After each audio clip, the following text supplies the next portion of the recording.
Ouais.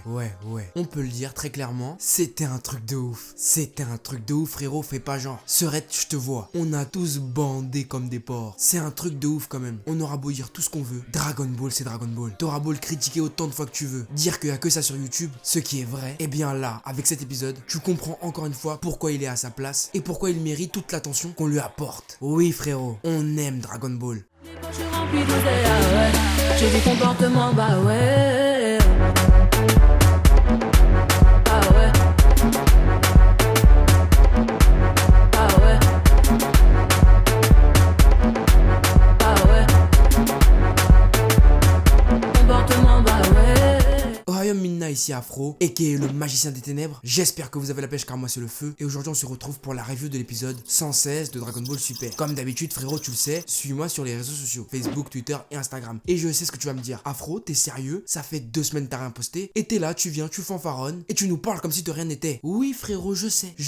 Mais moi je vais être franc. Parce que tu le sais, Afro il est franc avec sa famille. J'avais la flemme, j'étais fatigué. J'en pouvais plus. Le mois d'octobre, t'as vu comment j'ai charbonné niveau vidéo? Ah ouais, quand même. Ça méritait un petit peu de repos. Et en plus je bossais cette semaine. Donc c'était compliqué. Mais j'ai fait du mieux que j'ai pu pour me reposer et être chaud. Donc je te dis pas que le rythme va redevenir régulier, mais je te dis que je vais faire un effort pour essayer de poster plus de vidéos. De toute façon, faut me suivre sur les réseaux. Facebook, Twitter et Instagram, c'est important. Comme ça tu sauras pourquoi je ne sors pas telle ou telle vidéo et ce que je suis en train de faire. Voilà. Parenthèse étant passée, passons si vous le voulez bien à la review de cet épisode 116 de Dragon Ball Super. Franchement, j'ai kiffé. Ce serait te mentir si je te disais non. Ce serait te mentir aussi si finalement je te disais que je n'aime pas le personnage de Kafla. Non, je sais pas comment t'expliquer. Dragon Ball, c'est une vibe. Parce que oui, faut le dire, clairement, niveau scénario, c'est pas ouf. Ce qui a fait la grande force de Dragon Ball, c'est ses combats. Et je vais être très honnête avec toi, au niveau du scénario, je préfère One Piece à Dragon Ball. Mais ça, tout le monde le sait sur la chaîne. Mais quand tu regardes un épisode de Dragon Ball, tu sens une frénésie, une envie. Dragon Ball, c'est plus qu'une épopée, c'est un voyage. Un message qui vient directement te toucher au plus profond de toi et te fait vibrer, frissonner. Mais bref, pourquoi cet épisode était bon? Premièrement, à cause du combat Goku-Kafla. Oui, frérot, l'animation était cool. Je ne parle que au niveau du combat, parce que c'est vrai qu'il y a quelques plans qui étaient quelque peu douteux, je te l'accorde. Mais au niveau du combat, c'était cool, parce qu'on a pu voir un vrai combat de Saiyajin. Un combat qui nous fait tout de suite comprendre que ces deux personnages sont capables, s'ils le veulent, de détruire tout un univers tout entier. Et c'est ça que j'ai kiffé. On n'est plus au stade de détruire des planètes, comme on l'était au début de Dragon Ball Super. Maintenant, on a affaire à des dieux cosmiques. Et tu sais ce qui est fort? C'est que durant tout ce combat, les deux personnages n'ont cessé de progresser. Et ça, franchement, ça m'a fait kiffer. Frère, à chaque fois que Goku Ultra Instinct apparaît, le temps s'arrête. Pour les personnages de l'animé, mais aussi pour nous les viewers. Ose me dire que t'as pas bandé quand t'as vu que Goku avait esquivé toutes les attaques de Kafla. Ose me dire frérot que tu n'as pas pété ton jogging quand tu as pu voir toute la puissance et l'énergie que dégageait Kafla et Goku en Ultra Instinct. Ose me dire que tu n'as pas bandé frérot lorsque Goku a mis une impulsion de ki à Kafla.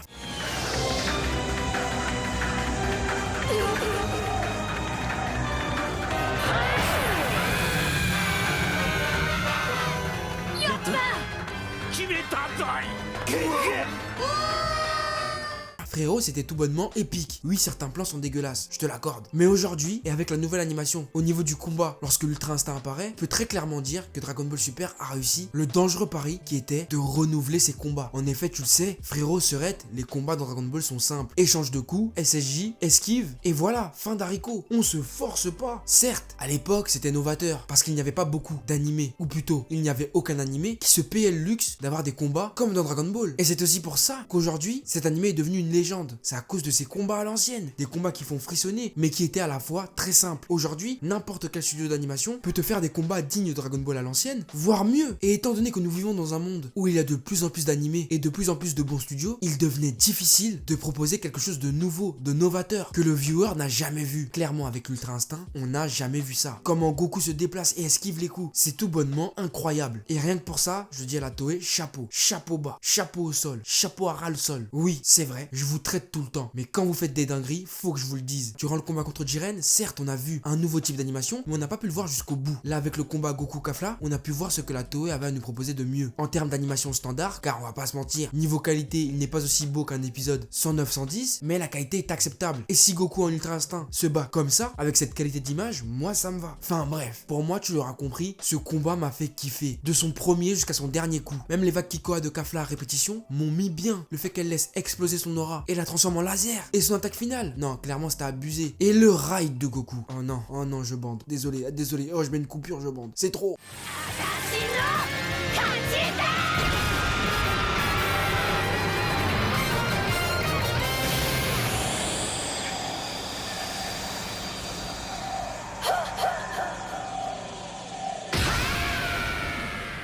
Enfin bref. L'autre point qui est super intéressant à aborder, c'est surtout qu'est-ce qu'a engendré cet épisode. Premièrement, on comprend très vite que la forme de Goku, l'Ultra Instinct que nous voyons pour le moment, est incomplète. Pourquoi? Parce que Goku réfléchit encore. Lorsqu'il donne des coups, et il ne peut pas agir à 100% de ses capacités s'il réfléchit. Et c'est encore là toute sa faiblesse. Et c'est pour ça que c'est un truc de ouf. Parce que la Toei nous montre un Goku absolument incroyable, qui se bat comme un véritable dieu, mais qui en fait ne maîtrise pas totalement ses pouvoirs. Alors oui frérot, je sais ce que tu vas me dire. C'est cheaté. Le mec il apprend à maîtriser ses formes en à peine 10 minutes. Oui frérot, oui, je te le dis, c'est abusé. Mais il y a un aspect qu'on ne prend pas assez en compte. C'est l'instant présent. Frérot, dans la vie, pour pouvoir réussir telle ou telle action, il nous faut un certain déclic, psychologique ou physique. En effet, lorsque tu apprends comment faire des divisions, oui je sais c'est un exemple bateau, une fois que tu as pigé le truc, ça peut aller très vite. Mais si tu ne l'as pas compris, ça peut te prendre un temps fou. Et cela ne s'applique pas qu'aux divisions, mais aussi dans le sport. En effet, une fois que tu as compris comment positionner tes pieds pour pouvoir jongler, tu obtiens un déclic qui te permettra de jongler sans perdre la balle. Et bah là, dans Dragon Ball, c'est pareil. L'adrénaline qu'engendre l'excitation chez les personnages leur pousse à se surpasser. Et parce qu'ils sont concentrés dans leur combat, obtiennent des déclics beaucoup plus facilement qu'à leur accoutumée. Il n'est donc pas choquant que les personnages évoluent vite. De plus, j'ai entendu certaines personnes se plaindre énormément sur le fait que Kefla était plus forte que Goku. Bah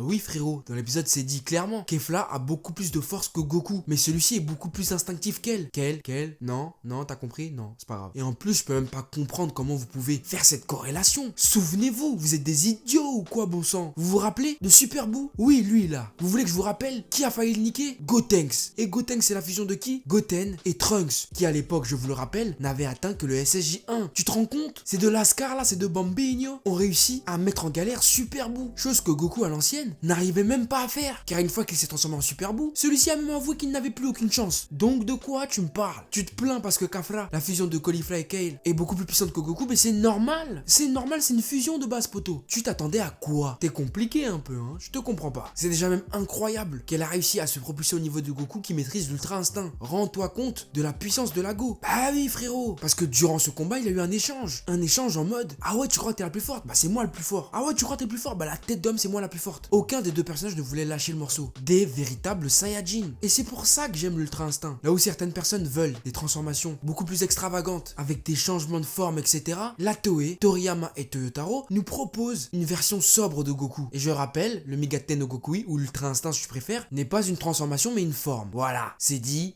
voilà. Et cette transformation mise tout sur la sobriété, car souviens-toi et cela va de sens. Comment Whis les fait s'entraîner? Bah oui, en étant détransformés, afin que ceux-ci développent leurs réflexes. Et là tu comprends directement pourquoi l'Ultra Instinct est aussi simple en fait, pas extravagant du tout. C'est parce que c'est une forme avant d'être une transformation. C'est tout simplement. Là où dans Dragon Ball on a toujours eu droit à une transformation extravagante, là, plus nous avançons dans le sobre, plus c'est puissant. Et ça, je trouve ça très intéressant et couillu de la part d'un auteur de renouveler son œuvre en allant dans le sens inverse de ce qu'il a instauré. Et malgré tout, comme je le disais, Goku a encore des lacunes et ne maîtrise pas totalement cette forme. Ce qui veut dire que peut-être plus tard, il sera amené à la contrôler totalement, car on sent encore qu'il n'est pas à fond. Lui-même le ressent, mais vous connaissez Goku. Vous savez à quel point c'est un génie du combat et à quel point il ne reculera devant rien pour atteindre ses objectifs. S'il a réussi à le faire 2 fois, il va le faire une 3e fois. Après, j'ai vu beaucoup de questions de personnes qui étaient un peu choquées de voir que Goku avait récupéré du ki durant son combat contre Kale et Caulifla. Et moi j'ai envie de vous dire, mais les gars, vous êtes sérieux là? Vous avez oublié c'est quoi les propriétés du SSJ God?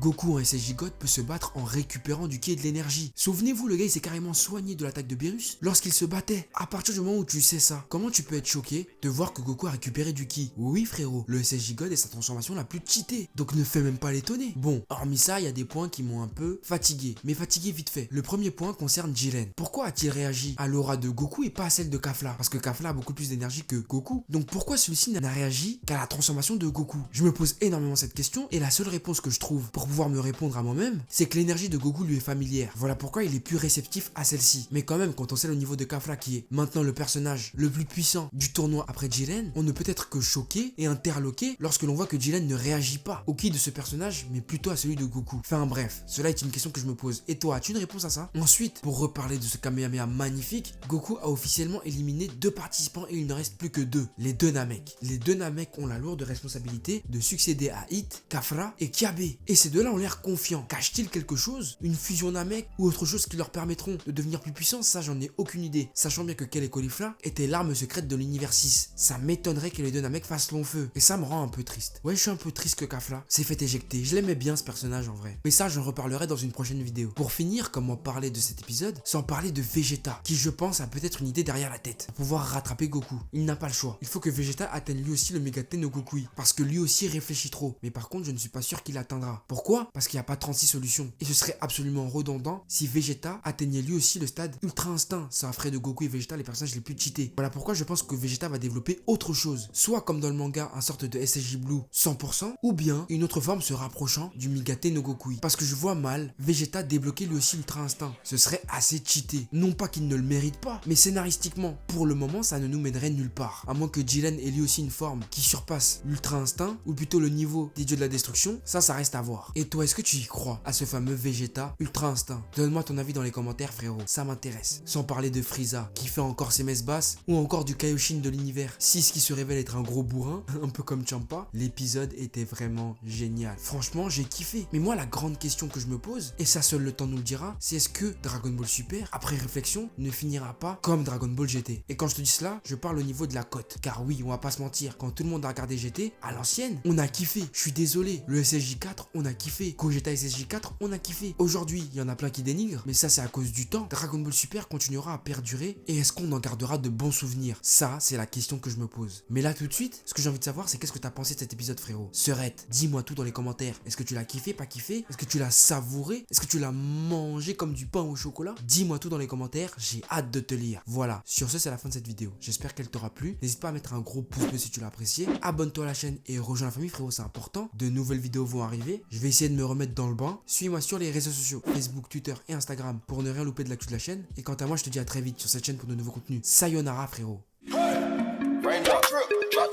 Smoking, no cooking, the hot pot. Fucking on your bitch, yeah, that.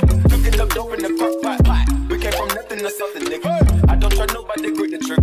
Call up the gang and they come and get gang. Call me a river, give you a tissue. Bad bullshit.